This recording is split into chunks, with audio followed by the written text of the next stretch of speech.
Welcome back, everybody. Real World Retirement Podcast. I am your host, Alexander Pushman. I'm so thrilled that you came back to join us, and hopefully you've been walking through this journey with us on other episodes that we've done. Our goal at Foguth Financial Group and doing this podcast, Real World Retirement Podcast, is 100% based on giving you real world answers, scenarios, case studies of different people who are going through the retirement journey and trying to educate you to avoid some of the common pitfalls that we see families going through that retirement journey, experiencing, but then giving you solutions, giving you education so that you can help avoid those same pitfalls that we've seen hundreds and hundreds, thousands and thousands of families experience. To give you a little bit of background of myself, I've been in the business for over a decade. I've done thousands and thousands of second opinions. I manage money for hundreds of families in our local area here, basically between Michigan and Arizona. So today we have a phenomenal guest and have a wonderful topic for you. Choosing your advisor, right? What are we talking about? We're going to be talking about and breaking down 3 different key areas that you should be considering when you're looking to hire a financial advisor. And or, hey, am I with the right financial advisor? So we've talked about this in past episodes, but we're going to be diving deep. And I think I brought on the perfect host today, my man Tim, right out of Traverse City. And he's kind of our lead advisor up there in Traverse City. Tim, do me a favor. Number 1, thank you for coming. Thanks for having me. And number 2, what got you into the business? Yeah, kind of like you, I've been in the business over a decade now, given over 1,000 second opinions, helped hundreds and hundreds of people find peace and purpose for their money. But my story is a lot kind of similar to your and Mike's story. It's heavily centered around my grandparents. Okay, so my grandparents are from upstate New York. I spent a lot of time with them when I was growing up. And I saw 2 drastically different financial situations on each side. Yeah. Kind of a rich dad, poor dad situation. Okay. There wasn't a major difference in their income levels. They're both hardworking family. There couldn't have been. One side owned a small convenience store. My grandpa Steve was a dairy farmer. There's more cows than people in upstate New York. That's kind of the joke we tell. But the difference was my grandpa Steve, he retired into a disastrous stock market. Okay, so I remember being at his retirement party back in 2000, not making this up. We were having a great time. I know I was having a good time. People were celebrating his life achievements. But looking back, I can't help but think he must have been feeling a bit uneasy at this retirement party. And I don't know what the conversations looked like with my grandma at that time, but they must have been something like, "Don't worry, honey. Yeah. The market's going to come back. Things are going to be okay." But the market didn't come back. Right. It was down 3 straight years, and they weren't contributing to their accounts anymore. I learned later on from my mom that he was relying on his retirement savings to supplement his income. Mm-hmm. Anybody who's taken money from their accounts 3 years in a row while the market's down, that's going to be devastating. Okay. So my grandpa Steve, he wasn't on a lot of those family vacations with us. He wasn't going to see his beloved Miami Dolphins when they were in town in Buffalo, okay? So, he was doing part-time work, odd jobs, well into his mid to late 80s. Wow. And thinking back, it's like if somebody would have sat down with him and done this type of work, the income planning, sectioning off those different buckets of money, it would have been a drastically different retirement situation for him. Right. So that's why I got into doing what I do. And how can you not be passionate about what you're doing when you see how big of an impact you can have on somebody? Absolutely. I always give this story every time I do a presentation, whatever the content is, but it just kind of leads perfectly into our topic for today. Right. Yeah. Because we're seeing that a lot of people are not satisfied with the advisor they're choosing. Correct. Only 22% of Americans are very confident that they've chosen the right advisor. Yeah. So what can we do to change that? What kind of things can we look at? And I know that we talked about a few of them. Yeah. Yeah. And to kind of give a quick outline just for the audience and the listeners, the 3 main concepts that Tim has identified, which I couldn't agree with more on for the record. Number 1, we're going to be diving into this whole fiduciary conversation. So the first kind of, key takeaway or bullet point that we're going to be hitting is independent fiduciary and how important a fiduciary relationship is with your advisor, but also what defines that independent fiduciary status, right? Like what's the reality? Because you pull up old Dr. Google, hey, what should I ask a financial advisor, right? Are they a fiduciary? Okay, well, Right. that could mean a lot of different things. So Yeah. we're going to dive into that as the first thing. The second thing we're going to talk about is just compatibility. Seems very straightforward, but we want to give you guys not only the advisor point of view, but what we identified is really important as a point of view from a client or servicing family, right? Somebody on the other side of the fence who's choosing the advisor. And then the last one, the fun one, right?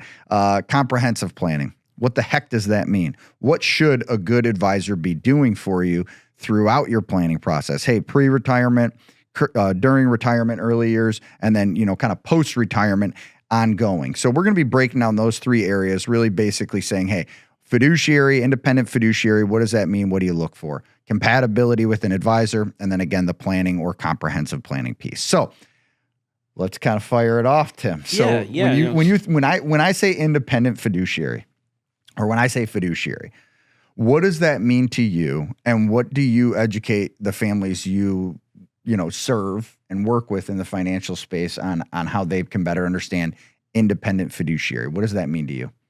Yeah. Well, first of all, it's everything. But, I tell people to kind of look at it this way. Let's say you're planning a legacy trip for your entire family, okay? Your grandparents, your brothers, sisters, aunts, uncles. It's going to be the trip of a lifetime. Yeah. One that you want to tell your great-grandkids about. And you talk to two travel agents. The first one, they're tied to one company. So they lay out some destinations, some experiences. They do their best to give you a great trip, a great menu of options. But at the end of the day, they're not able to compare, different prices, different areas that they don't offer.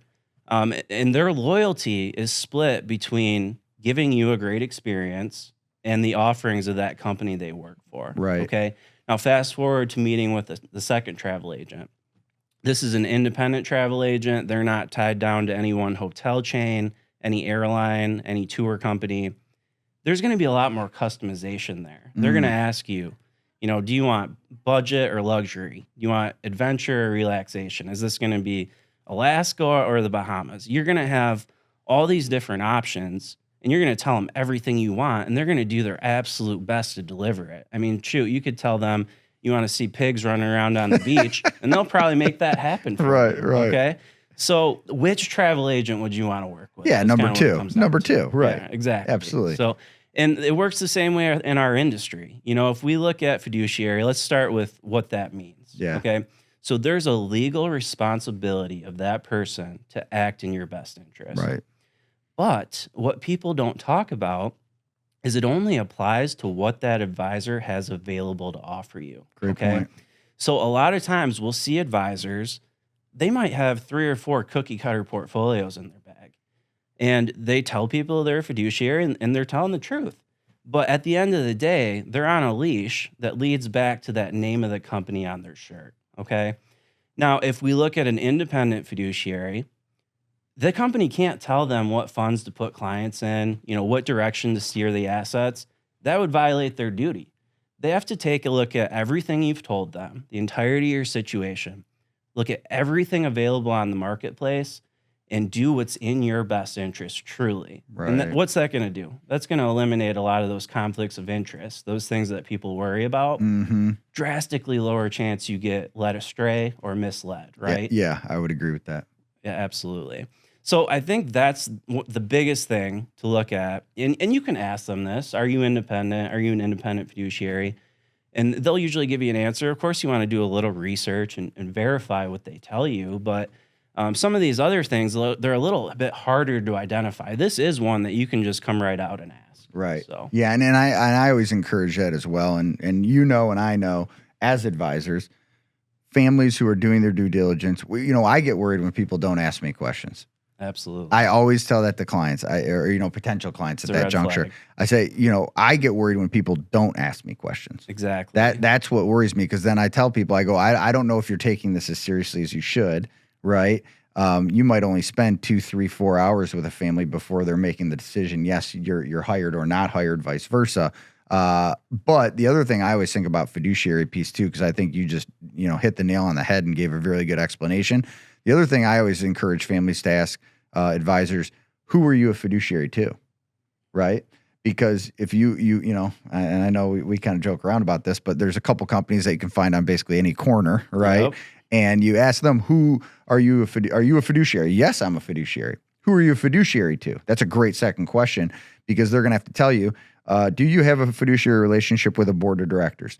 Do you have a fiduciary relationship with shareholders of that company? Because if you do, now you also have a fiduciary relationship with the bottom line of the company.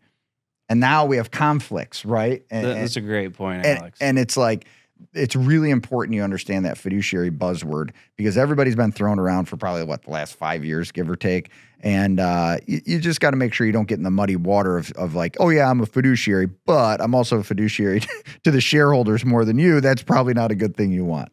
Yeah, so make sure you clarify that, ask those questions, never hold back on the question. Yeah. Because like you were saying, it either means that you're not serious or, there's some other issue here. Yeah. This is your life savings, Yeah. your life's work. Like Absolutely. you got to make sure you're doing the best for Yeah. it. So any other best practices or just education, if there's got to be somebody listening to this, watching this today, who's saying, I'm looking at interviewing an advisor. Fiduciary elements, doing what's in my best interest is obviously what everybody wants. Any other components that you think are smart for folks to be thinking about, questions to ask, to dive a little bit deeper into the fiduciary piece when they're interviewing advisors? yeah, when they're presenting the investment products to you, that's a big time to be paying attention, because if they're only showing you one company, chances are that's all they've got. Yeah, captive. And if that's a variable annuity, then you want to run out the door right now, right? Okay, so you got to be paying attention. What other options do you have available to you? Kind of press them on it. Make sure that they bring everything out to you. And if you're seeing the same company name over and over again, that's another big red flag. Yes, yes. And I think that's a phenomenal point, and that makes me think of like number one. And this is not shots fired, right? This is just good old-fashioned education and trends we've identified from being in the business for a long time.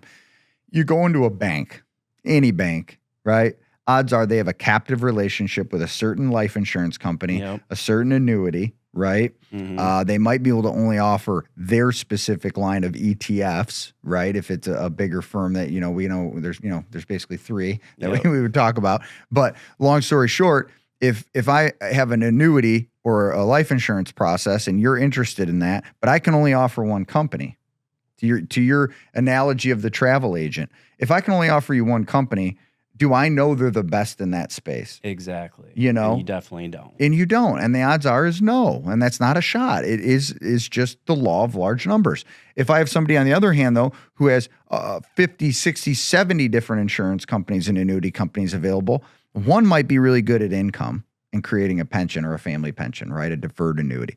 One might really be really good at growth, accumulation, bond replacement concept, right? And so I think that's a phenomenal point of just not being afraid to ask those questions. And just for the record, what we're talking about is the difference between a captive relationship with a company or an independent fiduciary. Mm-hmm. That's really the breakdown right there. Can you offer one or two companies, or do you have a plethora, right? And just for the record, if you're sitting out there and you're listening, and it's really important that I do this, because if you're hearing something right now, you're like, you know what, that is important to me, and I do want an independent fiduciary. I do want somebody who's 100% acting in my best interest.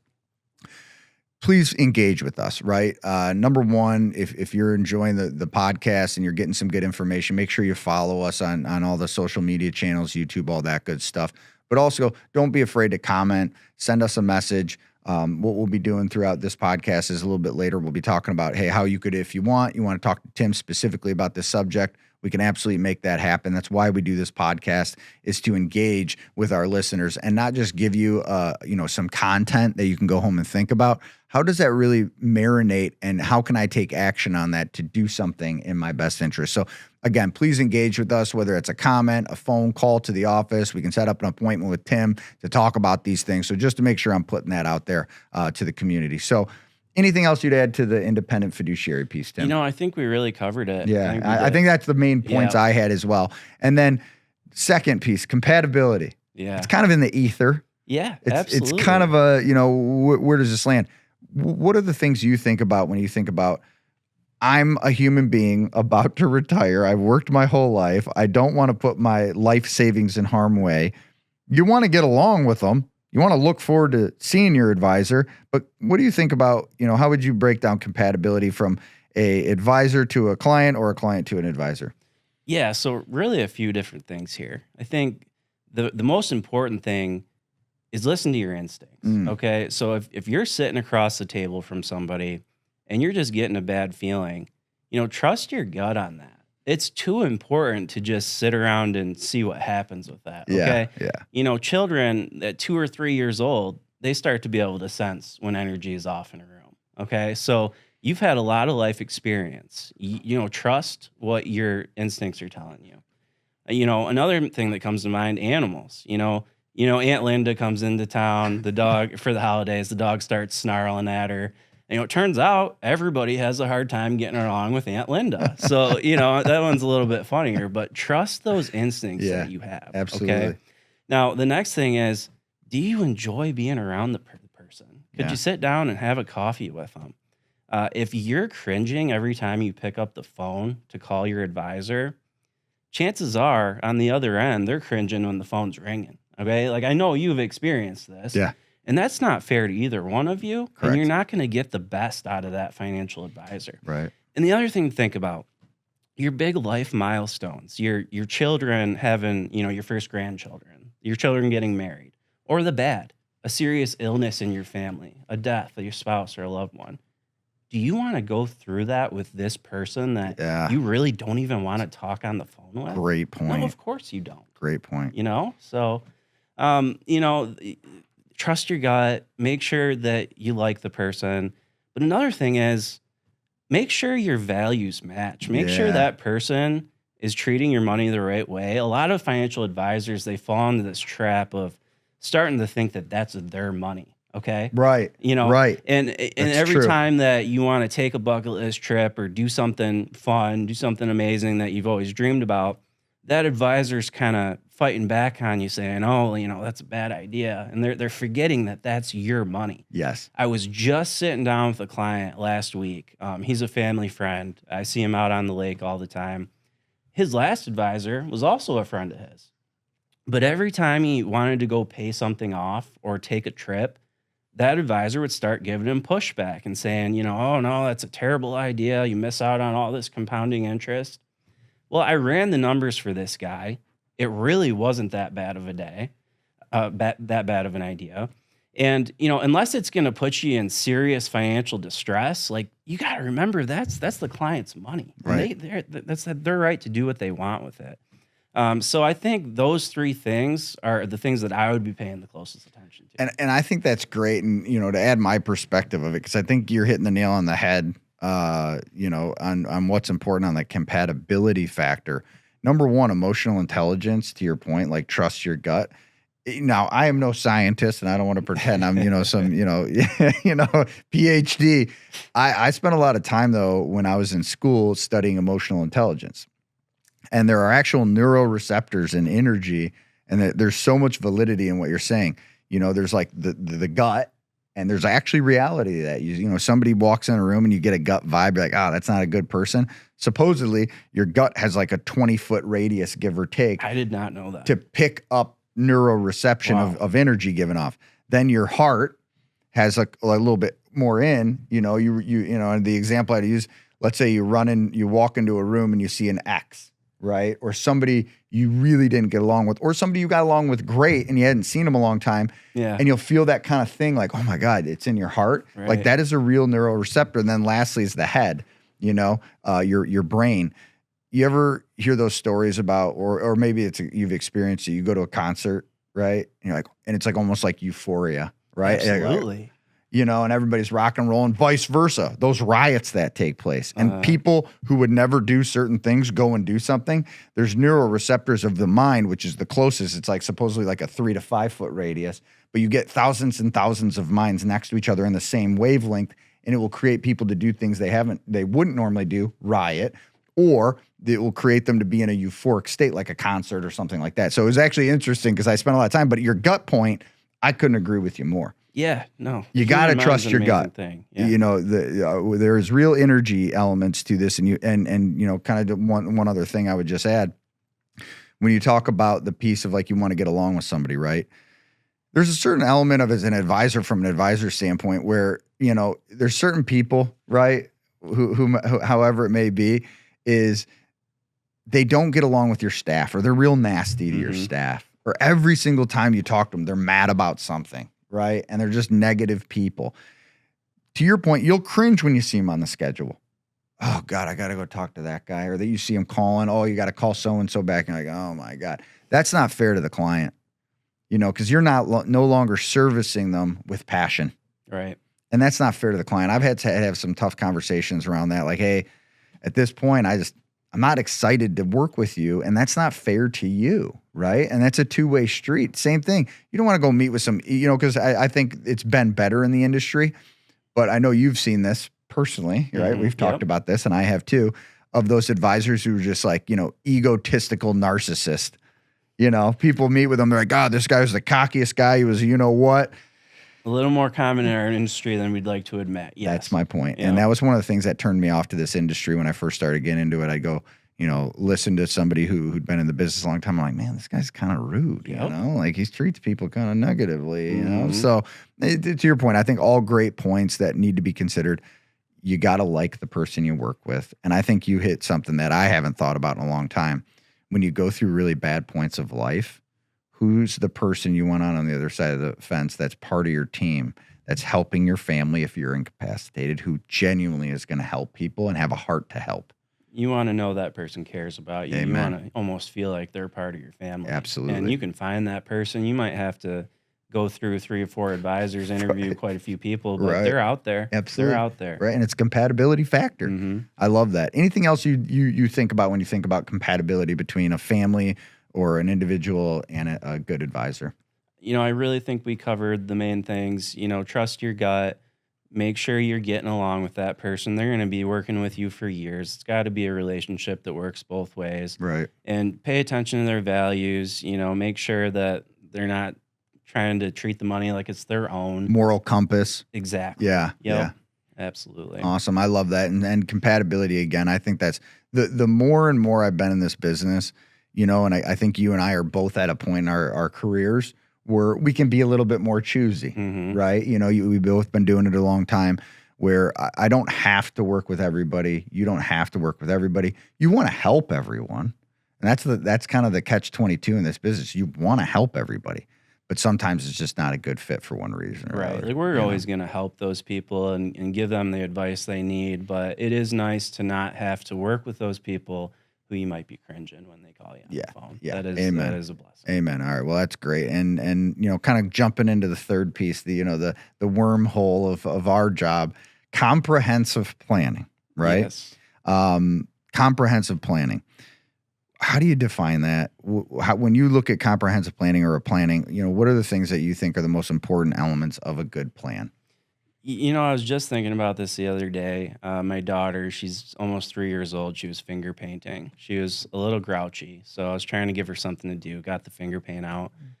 I had the blue paint for the sky. I had the yellow paint for the sun. We didn't have any white paint for the clouds, and you know, I was like, oh no, you know. Of course, she doesn't care. She's a toddler. She smears some paint on the paper. It somewhat resembles the sky. And I tell her it's amazing and it looks great, honey. And I was very proud of her. But, you know, think about if a professional artist, they're doing a landscape piece on a beach somewhere, and they show up with no white paint. Okay. They're still going to be able to put together a really beautiful piece, but there's just going to be a few things off about it. You know, the white caps on the waves aren't going to be there. If there's a lighthouse, it's going to be a weird color. The clouds in the sky, if they don't have white paint, how are they going to do that? Well, again, they're still going to be able to put a nice piece together, but as you're examining it, you just know that it could be better. There's something off there. Yeah. Well, let me tie this in. When we look at comprehensive planning in our industry, if one component is missing, one tool in your bag is missing, well, you're not going to be able to perform to the best of your ability, do the best for that family, and put them on the best path forward. Yeah. And, we talked about a certain company, again, not throwing stones, but that company where we might see an office on every street corner in every city of the United States. They comprehensive planners, they say, okay. But when they go to talk about taxes with clients, or no, clients go to talk about taxes with them, Right. they can't have that conversation. Go talk to your CPA. Exactly. Okay, so leadership has told them that it's too big of a liability. We're not going to deal with that at all. So I feel bad for those advisors. It's like putting a puzzle together without all the pieces. How do you put together a complete financial plan without being able to talk about those key components that are so crucial? Right. Right. So is this planner a comprehensive planner? And you can't really just ask them this. Everybody's going to say they're a Of course I am. planner, Yeah. Right. So, but are they having those conversations with you about taxes, income planning, lowering the taxes on your Social Security? This is more something you just have to watch for. You have to watch their process unfold and see if those come up, if they're answering questions about those things that are on your mind. And if they're not, well, chances are they're not actually comprehensive. Yeah. Yeah. And I think you hit the nail on the head, especially around the tax piece. I would say over the last, 3 to 4 years, I've seen a massive uptick of people looking for a second opinion with, us as advisors Absolutely. in the independent space. Where, we don't really have somebody to be like, no, you can't talk about that. That's why we're independent advisors, right? And that tax piece, I feel like, is a huge missing piece because most firms look at it as a liability to talk about, right? They don't look at, because just for the record, let's say you meet with Tim and you're talking to Tim and he's giving you a second opinion and you're like, hey, I'm really interested in these Roth conversions. I'm really interested in legacy planning where I can hand money down in a tax efficient way. If you bring that up to some of these big box offices, their board of directors, their managers, directors, they are telling their advisors, do not talk to this. This is a liability for our company. We don't make any extra money doing that. Exactly. We don't make any extra money giving somebody advice on a Roth conversion. That is what we call a value add. And so think about this, and I kind of joke around, but here's the truth. If you were to go talk to a family about Roth conversions, because again, that's a hot topic right now, right? Taking an IRA dollar, paying the tax, converting it to a Roth. Now you have to pay the tax in that year, and I'm not going to go down the wormhole. We've talked about Roth conversions, but the concept of it is saying, oh, I'm going to pay taxes earlier than I need to per RMDs or required minimum distributions. Number one, for Tim, let's just break this down. Tim is taking on more work. This is more work for him to analyze that. Number two, he's taking on a liability because if you get it wrong, right? Yep. Why carry errors and omissions and all this other stuff, right? The insurance. And then the third piece, if you take money out of an IRA, pay the tax, and then put it in a Roth, you probably took a cut on that account between 12 and 22%, give or take. So now you're getting paid less money.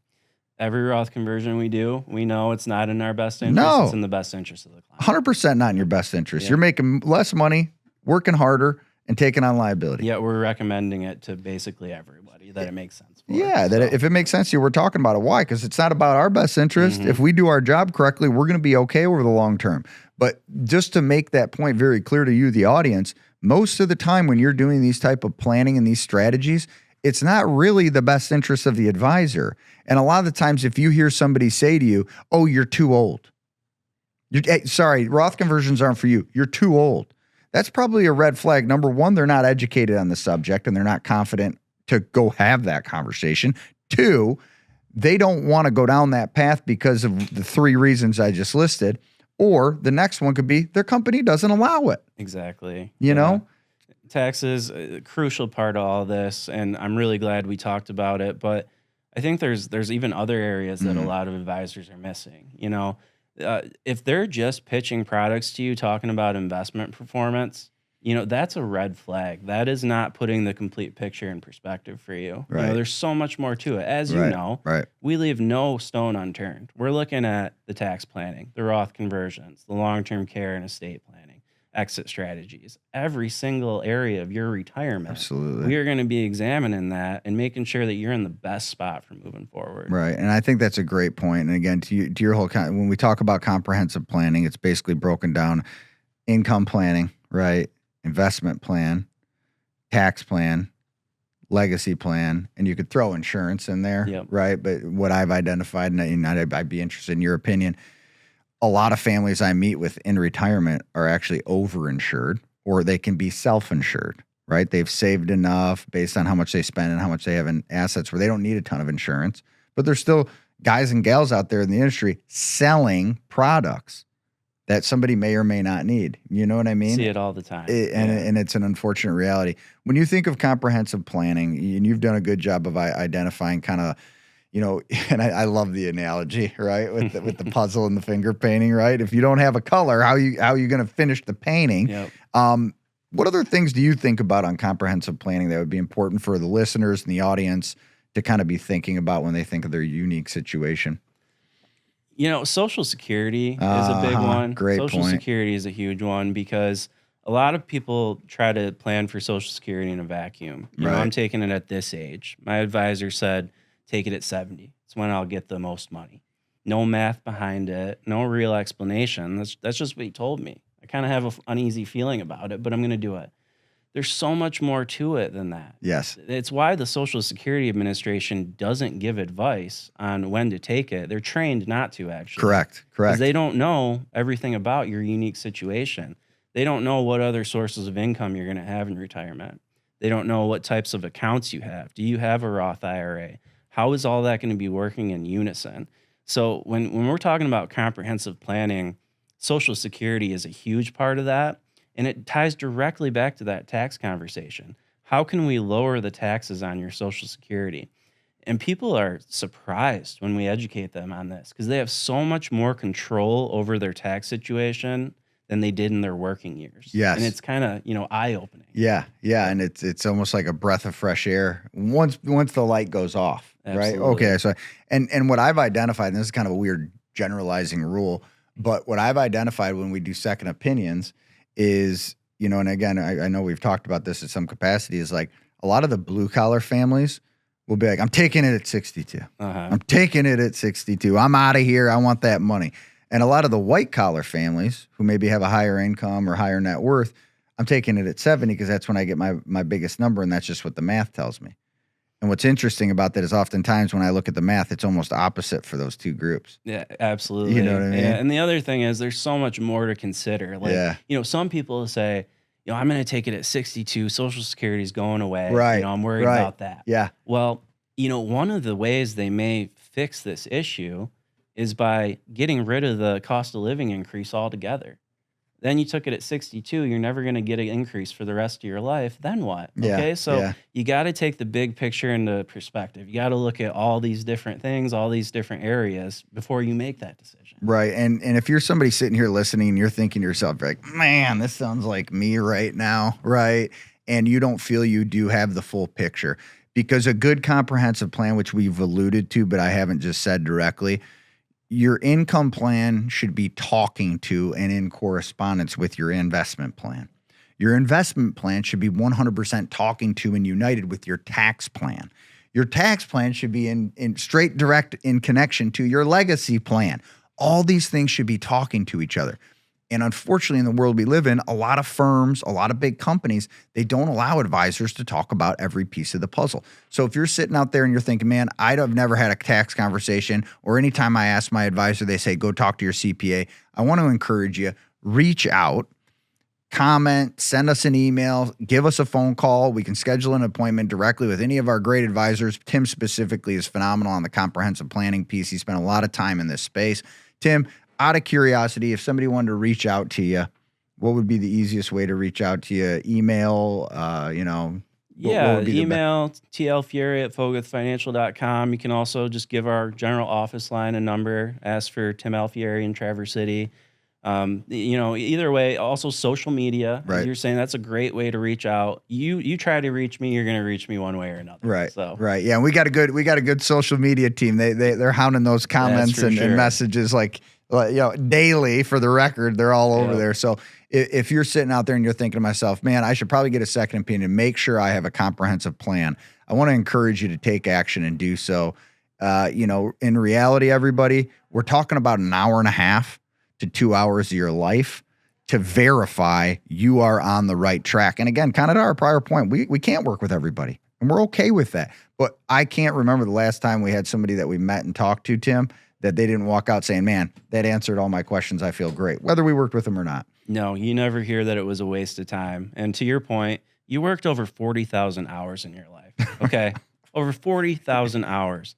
That extra hour, 90 minutes, that's not going to hurt you too much. Right. You know, make that decision, make that call, send that email, you know, get it set up, give yourself some peace of mind. Amen to that. And, you know, just kind of to wrap things up. So number one, everybody, when it comes to choosing your advisor, you're different than the person sitting next to you. You have different needs than your colleague. You have different needs than your brother-in-law or whoever that may be. And making sure you have a unique plan is really important. The three most important things that we're kind of talking about today, number one, you need to make sure that you understand that fiduciary piece, that independent fiduciary.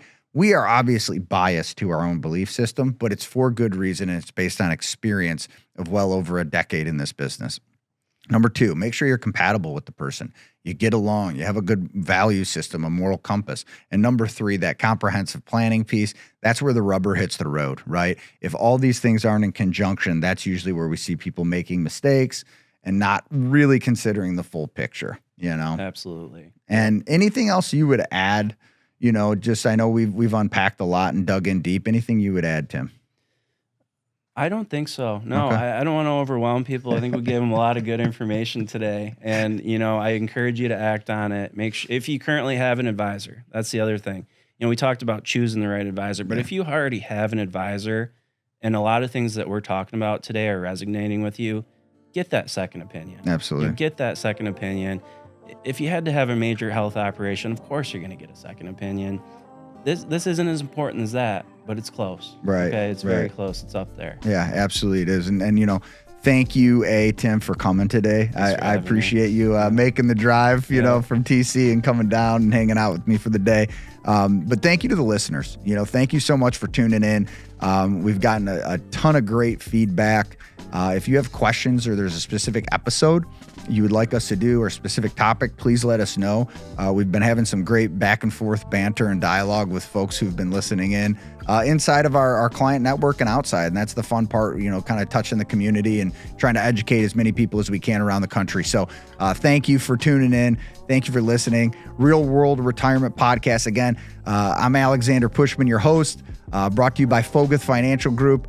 You know, our whole goal, every single advisor that we bring on, our whole goal is bringing peace and purpose to your money. That is our motto. That is our, you know, whole thing that we live and breathe by at this organization.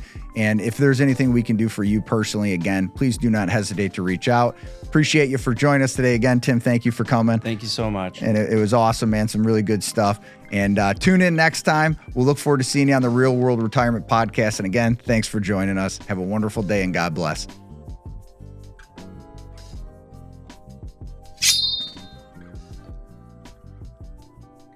Advisory services provided by Foguth Wealth Management LLC, an SEC registered investment advisor. For additional information, visit advisorinfo.sec.gov and search 327434.